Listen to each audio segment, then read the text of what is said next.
Hi everyone, welcome back to another segment of How We Lived. This is an European paper called the Louisiana Democrat.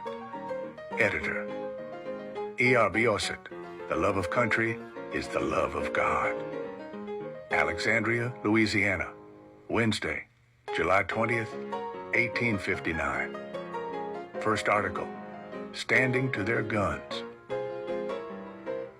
On the first page will be found a portion of the address issued July 1st by the Berg Democratic State Central Committee of Pennsylvania.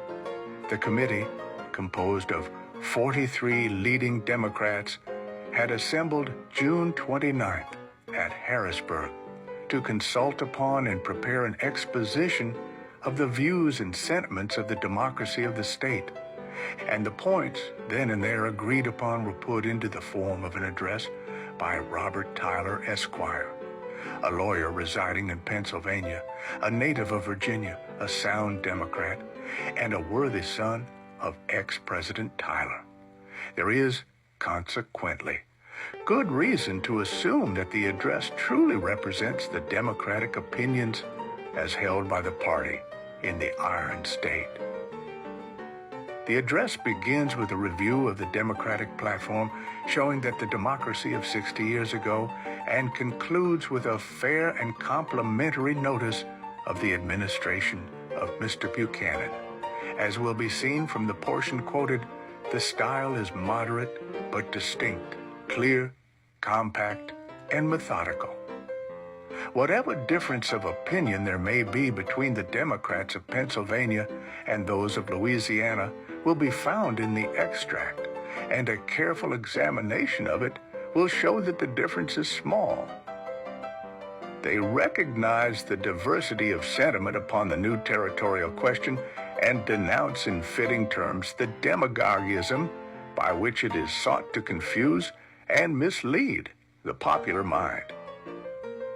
They boldly proclaim and advocate the principle of popular sovereignty and clearly draw the distinction between it and the spurious, indefinite, vagrant, and accidental political idea of squatter sovereignty.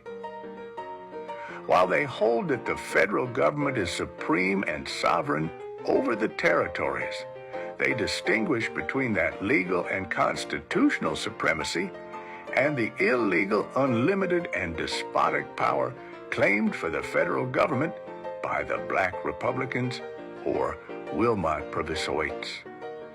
They assert the duty of the federal government to respect with strict impartiality the rights and interests of all parties concerned, these parties being the states and people of the states, respectively. They distinctly deny the power of Congress to authorize a territorial legislature to do what it has not itself the constitutional power to do. And they illustrate the monstrous conclusions to which a contrary doctrine must lead. They oppose special or congressional legislation for the protection of slave or other property in a territory at the time of organizing such territory, but they empathetically assert the power and the duty of Congress to put down resistance to its acts or to judicial decisions in their proper logical and legal consequences, or to anything else which the federal government may do in and by virtue of the constitutional authority of the United States over the territories. They are not willing to legislate until legislation is made necessary by the illegal factions and turbulent acts of the people of a territory, because they are unwilling to assume in advance that their conduct will be otherwise than legal and peaceful. They deduce the right of the people of any state to hold and enjoy any species of property in any territory from the intrinsic, indefeasible, eternal democratic principle that the states are equal. The Democrats of Pennsylvania stand on the same foundation of the Constitution and the law, which sternly and justly deny the arbitrary power of one set of settlers to confiscate the property of another set. the whole difference thereof between the Democrats of Pennsylvania and those who demand immediate congressional legislation for the protection of rights of slave owners in territories is reduced to mere question of policy or necessity. They recognize these rights. They proclaim the power and duty of the federal government to maintain them. They only ask that further intervention shall be deferred until the bad conduct of the people of a territory render it necessary. We have taken and shall continue to take pains to present to our readers the doctrine of Democrats in different states upon this territorial question, the only one on which different views are held.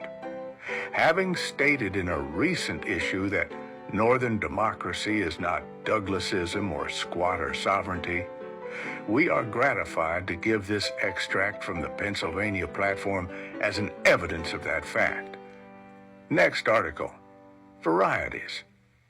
We have just been informed of a remarkable instance of early development in Franklin County. It is said that of a Negro woman belonging to a gentleman in that county who gave birth to a female child at 14 years of age.